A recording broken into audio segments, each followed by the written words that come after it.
Good morning mga buting-ting. Today we have our new computer. Meron tayong gagawin ngayon and ang problema nitong computer na to, ang sabi ng may-ari is nabasa daw. And hindi daw to nabubuhay. Or hindi ko masyadong nakuha yung detalye, basta sabi niya ayaw daw mabuhay. So kung ayaw mabuhay, may possibility no power, or kung ayaw mabuhay, baka no display.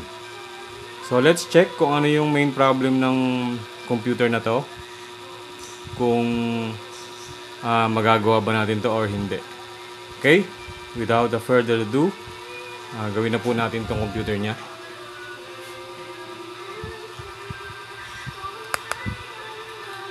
Try muna natin mag basic. So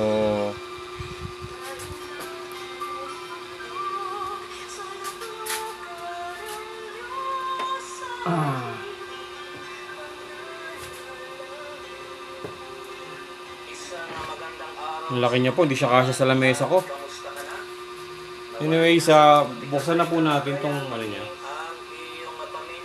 Buksan muna natin to. Muli, patuloy tayo sa pag-aaral ng salita ng Diyos at tayo ay mapapaalalahanan patungkol sa tinaguriang golden rule. Siguro by heart, alam mo yan, memorize mo yan. At dito ay paalalahanan natin ang ating sarili kung ano ang pangihikaya ng salita ng Diyos patungkol dito sa ating paksa. Bago natin tunghayan ang paalala ni Lucas, tayo muna ay manalangin. Ama namin sa langit, marami pong salamat. Tanggalin muna natin tong glass. Pagkakataon na inyo pong ipinagkaloob sa amin sa araw nito. Muli ay itinatalaga po namin sa inyo ang aming buhay. Pangunahan mo kami, pagkalooban mo kami ng proteksyon, pagkalooban mo kami ng karunungan sa amin pong pagtunog sa inyong banal na salita. Okay, try natin siya saksakan ng Sa pangalan ni Jesus. Amen. power cord. And then, kahit power cord lang muna, check natin kung meron siyang power na pumapasok. Okay.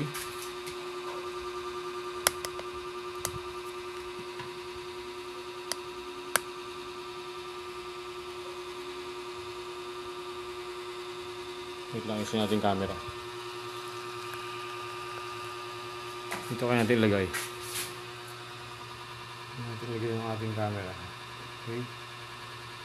So, para lang makita natin, kahit hindi pa natin ikabit yung monitor niya.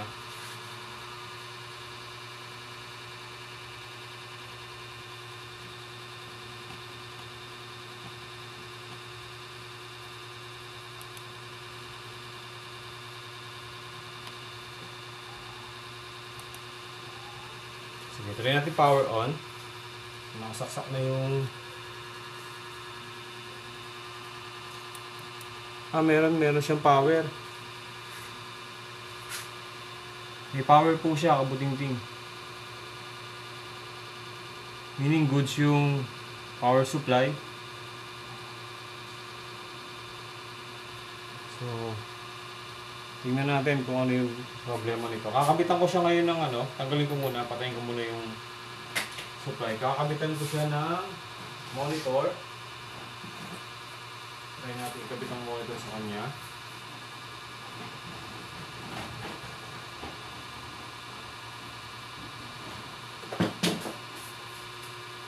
HDMI.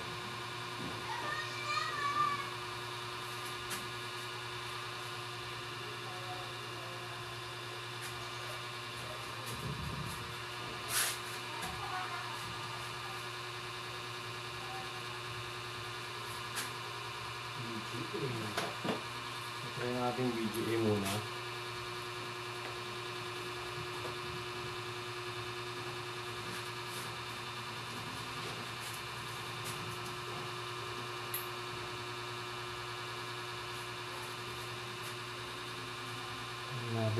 So ipa-power on ko na siya, kabuting-ting. Nakakabit na yung monitor natin. Teka, hindi ko pala nakasaksak.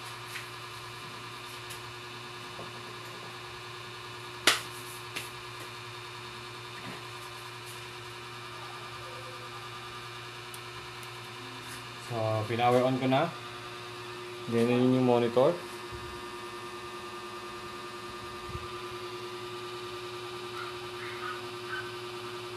Natin kung mag-display.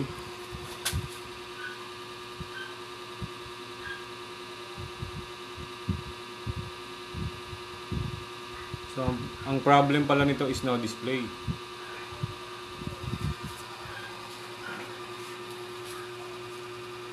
So, wala pa rin tayong display, kabuting-ting.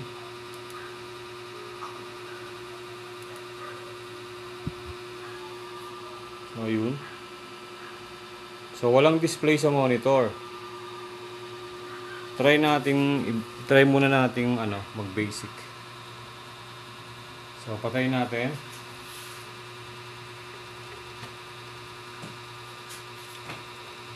Mag-try tayo ng RAM.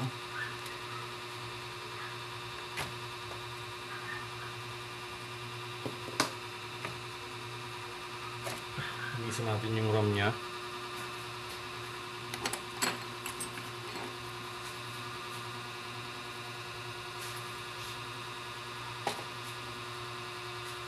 So, yung RAM niya, oh. Daming alikabok. Kaibigan, kung mahawak mo ang iyong Biblia, tignan natin. Yan kasi ay, kumbaga sa ito ay title na ginawa ng tao sa salita ng Diyos, Golden Rule. At titingnan natin kung ano ang tunay na kapahayagan patungkol dito sa maituturing natin yung Golden Rule. Kung hawak mo ang iyong Biblia, pakibuksan mo na lang ito, nakasik sa Aklat ng Lukas, Kabanata 6. Pag-aaralan natin ang mga talata 27 hanggang talata 36. Ngunit pagtutuunan natin ang talata 31. At dito ano ba yung maituturing na Golden Rule?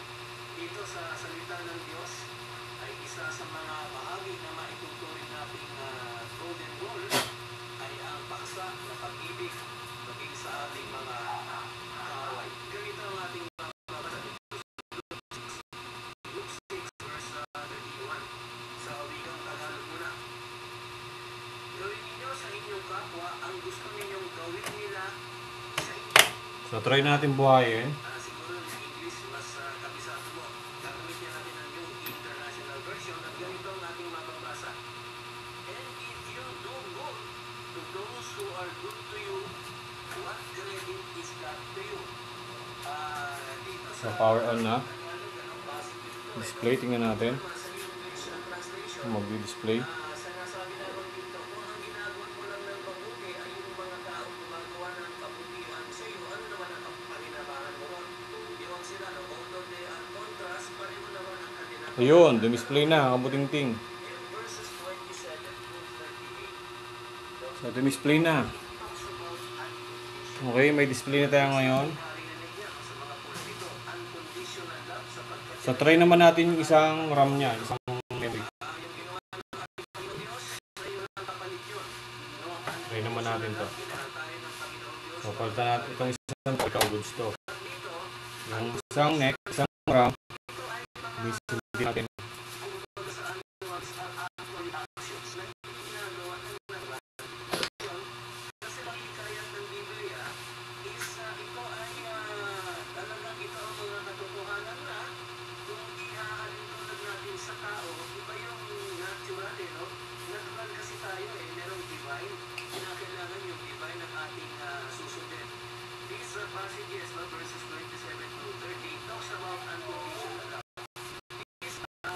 Actions not done naturally and requires God's innate ability, no? May salita ang Diyos, no? Na hindi natin kakayanin gawin kung awan doon, kaya kinakailangan at natin ang patnubay and the innate that comes only. So, try naman natin itong isa. Tulad nito, no? Ito yung Tingnan natin kung mabubuhay siya. mga natural tendencies natin. Una-una, hirap mahalin ang ating kaaway. Power on. That is the natural Ay, tendency. ito nakasaksak. Mahalin ang ating kaaway. Mahirap din mahalin. Okay, power on. Sa atin, natural kasi yan, no? Mahirap manalangin sa mga taong nililipag tayo. Check natin sa monitor natin. Tayo ay mananalangin para sa mga taong sinusumpa tayo. Natural tendencies natin yun. Ang ngunit, ang sinasabi natin dito, although those are natural tendencies, ang sinasabi sa atin ng Panginoon ay ganito, love your enemies. Diba? That's something that is divine that we cannot do on our own capacity. Love those who hate you. Sabi na salita ng Diyos, pray for those who curse you.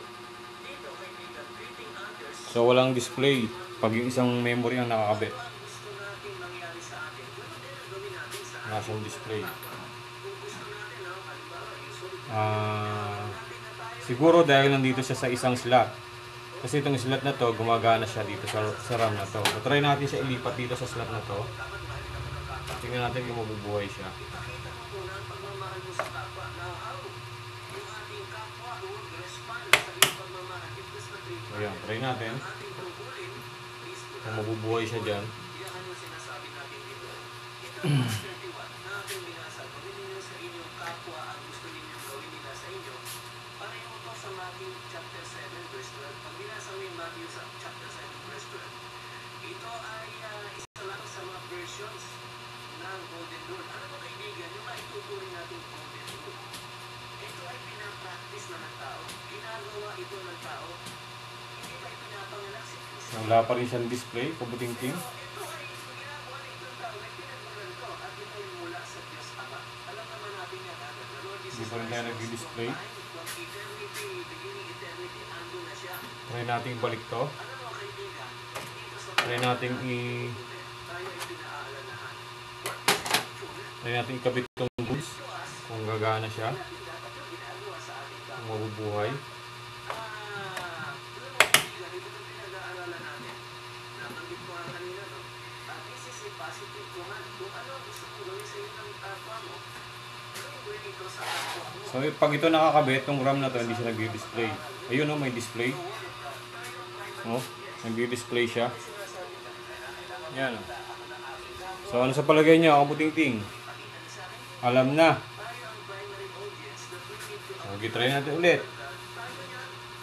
Let's try ulit. Sa ating pinag-uusapan, it is all about unconditional love. Balik natin to. Dito, kinakailangan Tingnan natin itong isang to. ang mga katangian ng ating Panginoon to emulate God's character. Alinisin lang natin. Loving God. Ng maigi. Diba?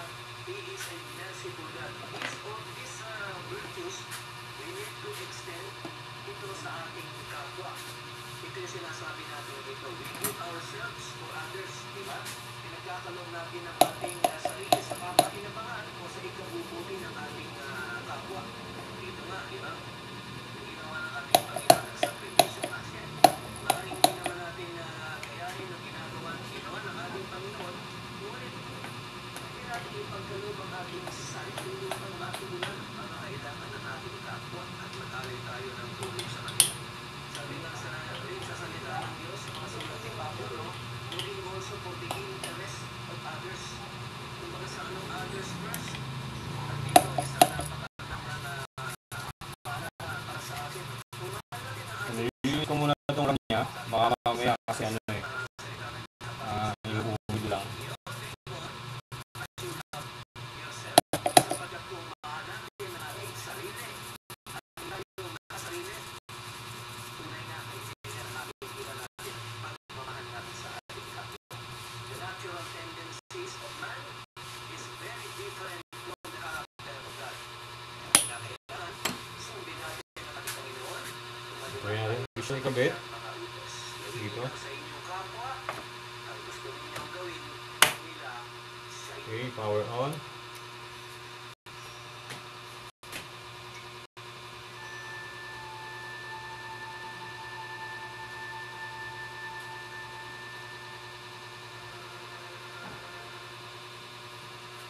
Hindi ko alam kung ilang gig to eh. So, itong isa, 8 gig. 8 gig na DDR4. So, wala pa rin tayong display, kabuting-ting. Hindi pa rin siya nagdi-display kapag ka yung RAM na yan ang nakakabit.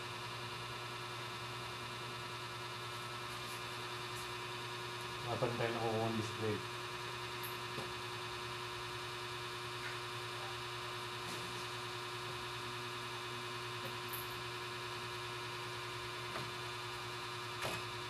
Ngayon naman natin ito ikabit dito sa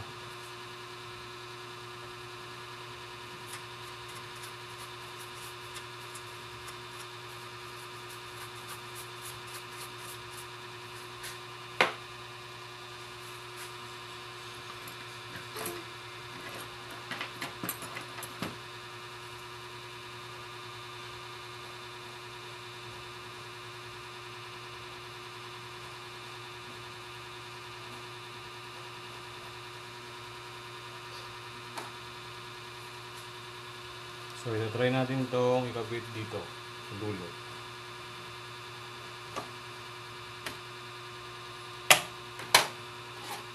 So ganyan lang pag troubleshoot, pag basic troubleshoot mga kabuting-ting, para malaman nyo kung alin sa dalawang RAM ang may problema.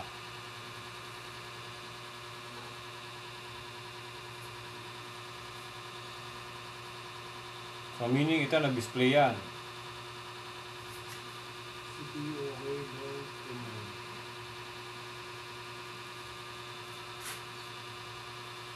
Meaning okay to, gumagana tong RAM na yan. Oh. Ito yung, yan talaga yung working, ito yung hindi.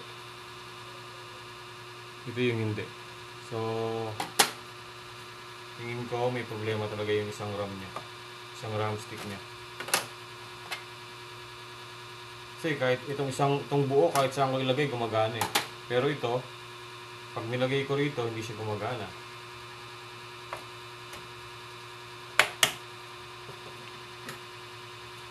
Gusto ko lang makita kung magdi-display siya. So itong RAM na to, goods to. Kahit saang slot siya ilagay.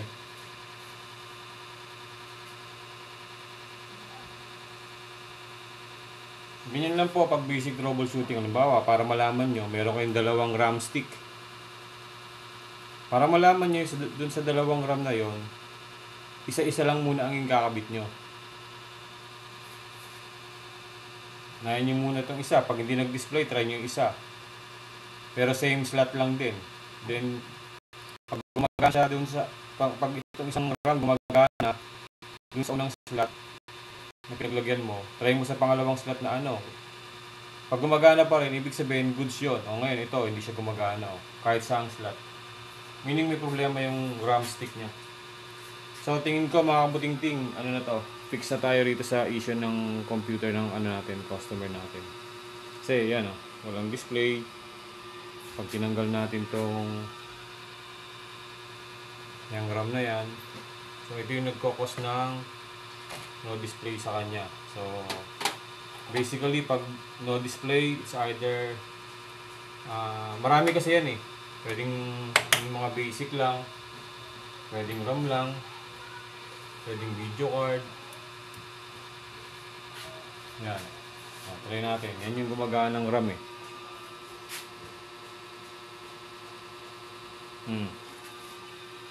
Yan o, nagdi-display siya o. So, yun lang mga kabuting-ting. Alam ko na kung anong problema niya. Kita na kagad natin. Then, sabihin na lang natin kay kliyente natin, sa customer natin. By the way, tong CPU niya, yung desktop niya, ang specs niya is B450M Pro DH, yung motherboard. I'm not sure kung ano yung laman nito, pero malamang pag MSI, ano to? AMD. Okay? So, yun lang mga kabuting-ting. Thank you po sa thanks for watching. And again, kung meron po sa inyong gusto magpa-repair along Metro Manila, andito lang po ako sa Nabotas. Pwede po kayo magpadala sa akin ng inyong mga computer. And then makikita nyo naman po yung ating doon sa YouTube channel natin. Meron tayo dyang ay gumana ng mouse ko. Wait lang, isin ko lang muna.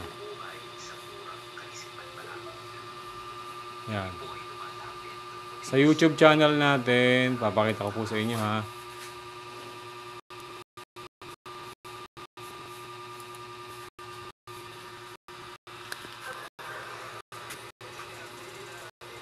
Sa mga gusto po magpagawa, magpa-repair, pwede. Kung along Metro Manila lang po kayo, pwede nyo po ipadala dito sa atin via Lalamove. Then, ito. Zoom natin to Ako makita nyo.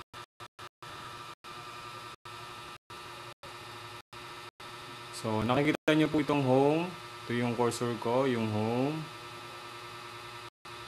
Then, ito yung tatapat ko nga yung camera.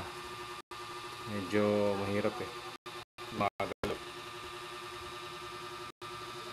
Sa mga gusto po magpa-repair sa atin, basta along Metro Manila, pwede po tayong magpadala sa atin sa Lalamove, Grab, or any courier. So, ito po yung ating home video sa community tab natin. Ito, dito sa community tab na yan, makikita nyo po dyan yung ating Facebook account, Facebook page. So, yung dalawa na yan, any option or any Facebook, pwede po kayo mag-message yan.